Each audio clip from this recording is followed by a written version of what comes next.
2022년 2월 11일 선목교회 중고등부 말씀 묵상입니다. 기도합니다. 고마우신 하나님, 오늘도 묵상의 자리에 나왔습니다.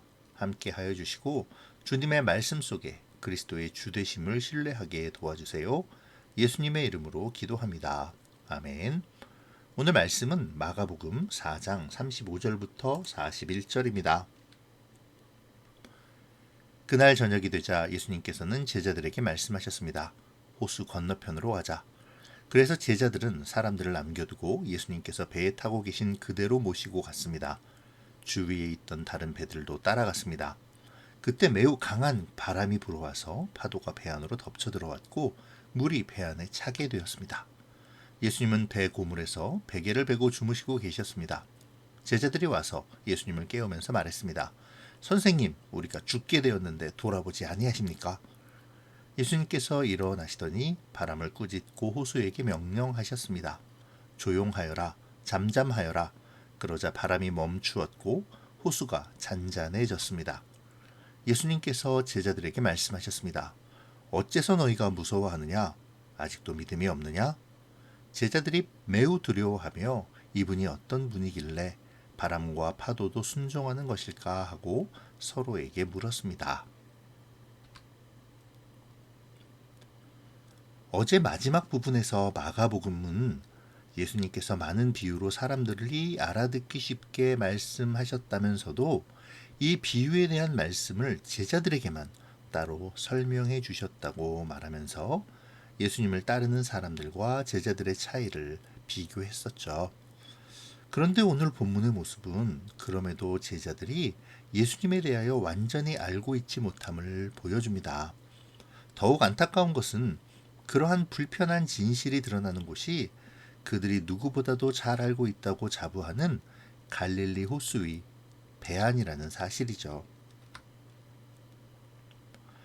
날이 저물자 예수님은 제자들로 하여금 저편으로 건너가자고 말씀하십니다. 그리고 제자들은 예수님의 말씀을 따라 배를 몰아서 저편으로 건너가려 하죠.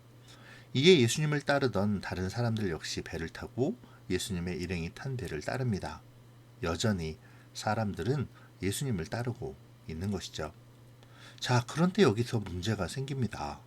어디선가 강한 바람이 일어나 제자들이 탄 배가 위협을 받은 것입니다. 그런데요. 제자들은 이 갈릴리 호수에서 어부로 잔뼈가 굵은 사람들이잖아요. 그 시간에 호수로 나간다면 강한 바람을 만날 확률이 높다는 것을 누구보다도 잘 알고 있었을 것입니다. 그럼에도 그들은 배를 몰고 호수 한가운데로 나아가죠. 그리고 역시 강한 바람은 몰려왔습니다. 이 강한 바람이 덮칠 때에 이렇게 강한 바람이 몰려왔을 때 어떤 일이 벌어지는지를 그들은 잘 알고 있었을 것입니다. 그리고 그 상황이 어떤 상황인지를 물이 배에 가득 찼다라는 말에서 잘 드러내주고 있죠.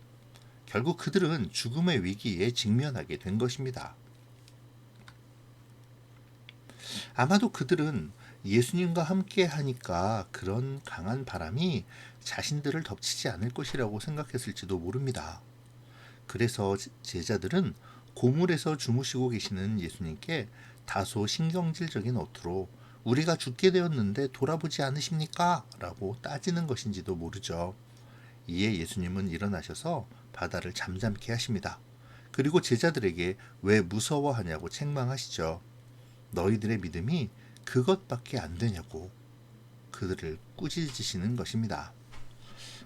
사실 오늘 본문은 예수님이 누구신가에 대한 확실한 증언을 보여주고 있습니다.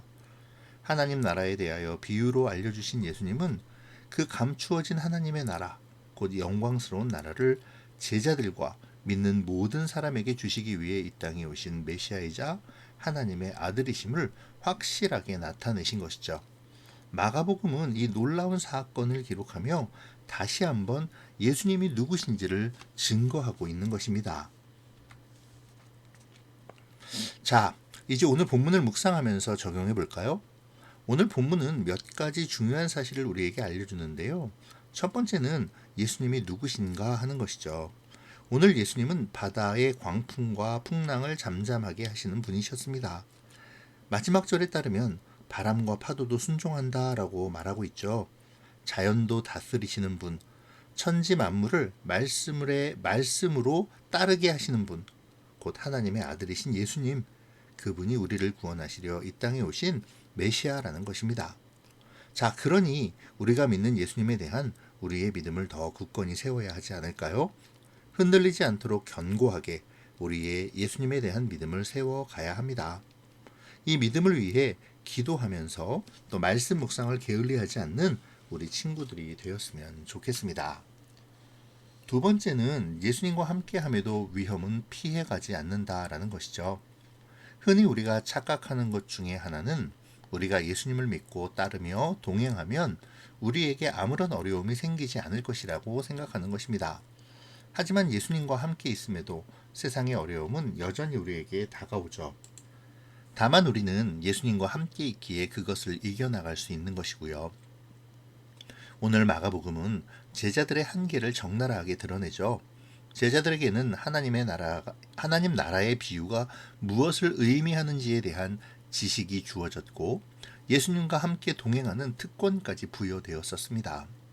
그러나 그들이 가진 복음의 지식과 특권이 삶의 영역에서 영향력을 발휘하고 있지 못함을 가감없이 보여주고 있는 것이죠.